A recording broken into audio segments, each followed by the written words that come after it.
folks, thanks for tuning in. Hope y'all doing okay today. So this morning I had to, run a handful of errands and whatnot, and I'm procrastinating about getting up off the couch and getting my stuff done. And I'm typing out on my phone on a Facebook thread. And I told my wife, I'm like, I'm arguing the finer points of a couple things with a buddy of mine on Facebook. To which she was like, why do you do that? You're not going to make it, even if you were here 100% right on this, you're not going to change what the gas prices are, the current economic situation or whatever. And I'm like, oh, I know.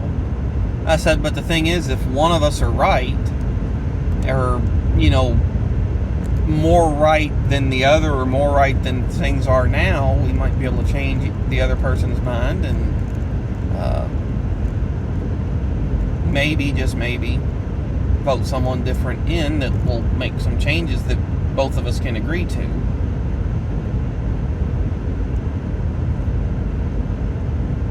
And so I think that's part of the reason why, personally, I debate politics so much with other people. I realize that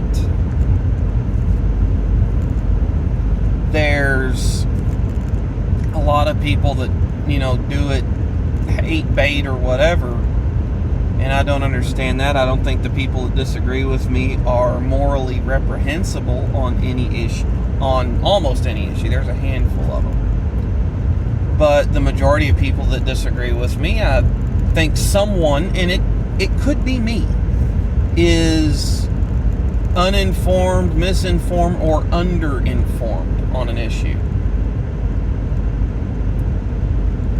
So I simply show up in these discussions, ready to speak my piece and my perspective on a given topic, ready to listen to what they have to say, and if they have something that I don't have a reply to, either research and come back with something, or potentially change my mind on a specific point of view.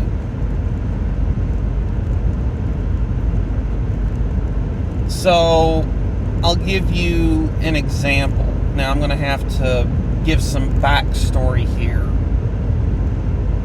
But tell you what, before I even get into that, parents, if your kids are listening, pause it right here, get them out of earshot. Okay.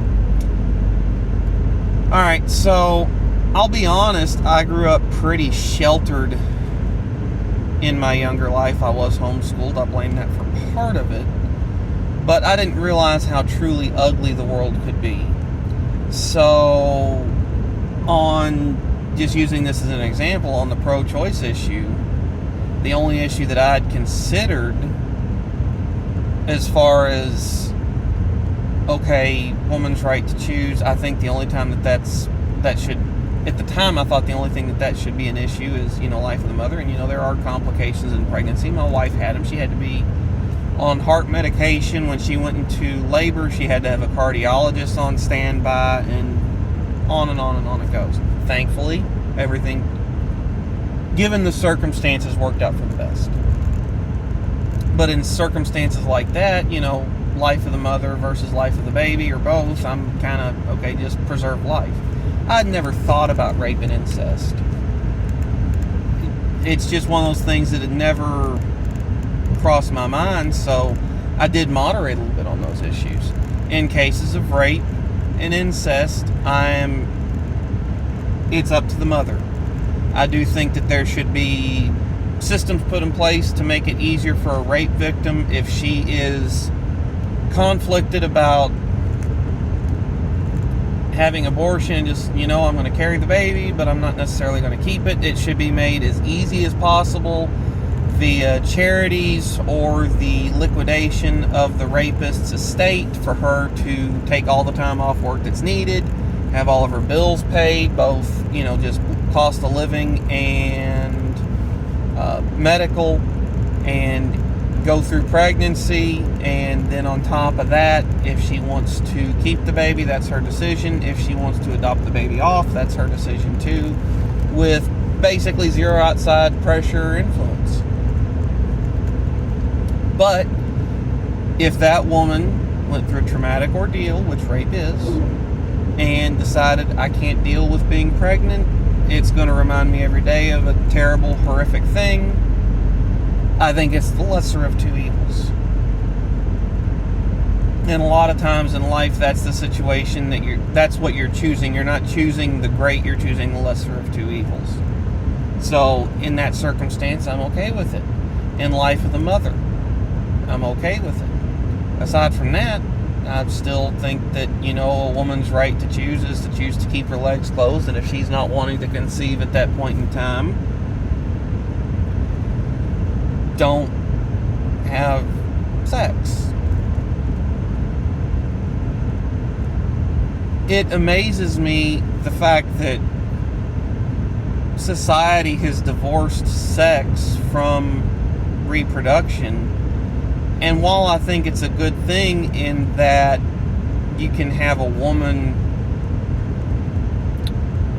who decides I've had enough kids and starts using some form of birth control, whether it's her or partner becoming sterile, or whether there's, the pill, some other form of contraception. Okay. I'm alright with that. I do think that, people should be able to plan their families. My wife and I oopsed.